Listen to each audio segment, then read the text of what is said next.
Have you ever walked past a Chinese restaurant where hot steam covers the glass window and wondered what's going on inside on a cold winter night? Have you ever joined in a Chinese meal where people sitting together around a steamboat?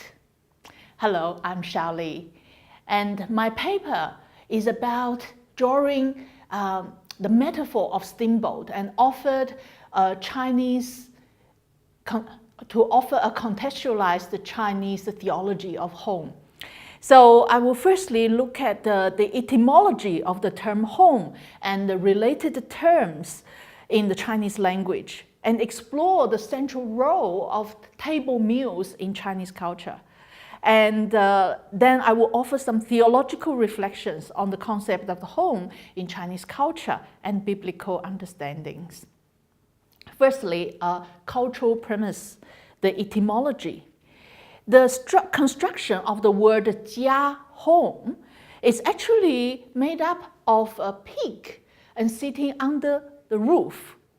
And another word used together with jia is called xiang, and meaning one's homeland and hometown.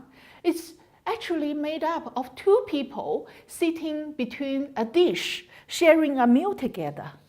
So basically, the Chinese character shows that home for Chinese is being present in a place that houses their family within a closed wall under the same roof where hospitality is offered, food is shared, and people are entertained.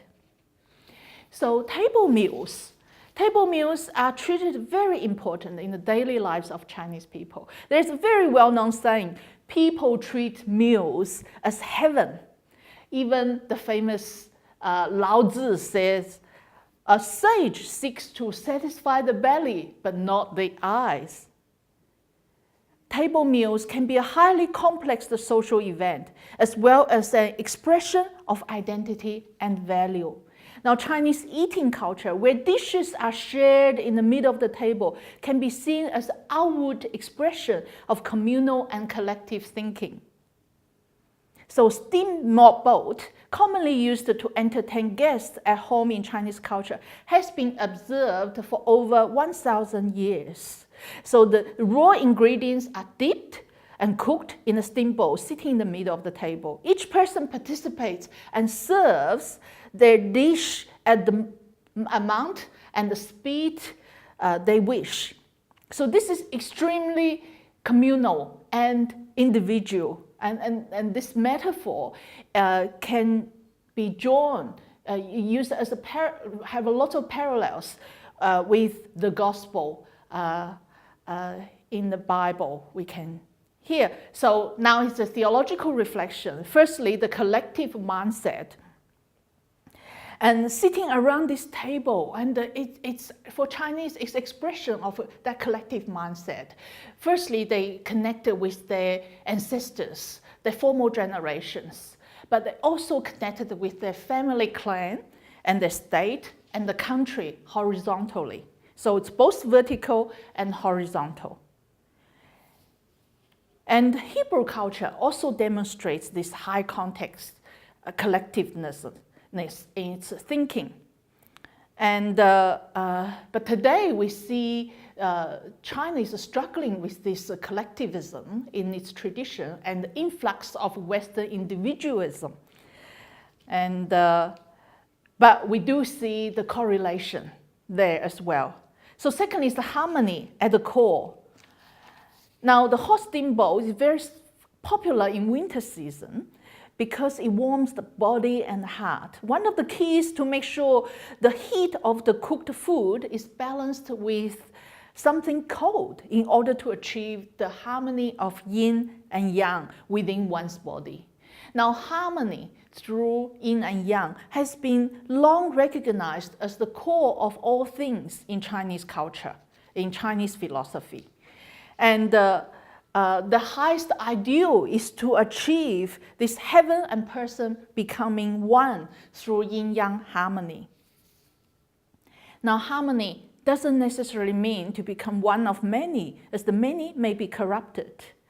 The collectiveness of the body of Christ and the Trinitarian theology will speak to the Sinai minds and affirm both the distinctiveness of their beings and the corporate identity of becoming in order to achieve the harmony.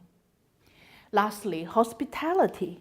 Now, steamboat meal is treated as a delicacy and used to entertain guests. The communalism of Chinese culture expressed in this table fellowship enhances the building of relationship and fostering of bond of the community. And many incidents we found in the Gospel of Luke, especially, there's a meal setting. And this approach, Chinese relational approach, which centers on the table, can in practice be more effective in the inclusion of outsiders in a new community grounded in relational, loving hospitality. So it's easier for Chinese living in such a high context culture to grasp in comparison to Westerners living in a more individualistic context. In conclusion, in contrast to the emphasis on the doctrine of justification by faith, expressed often in Romans or Galatians in Protestant Reformation tradition, the gospel can focus on family, honor, relationship, harmony, and which are at the core of the traditional Chinese culture of home. So in doing so, the joy of sharing a steamboat can extend to Eucharist, becoming a foretaste of a future heavenly banquet.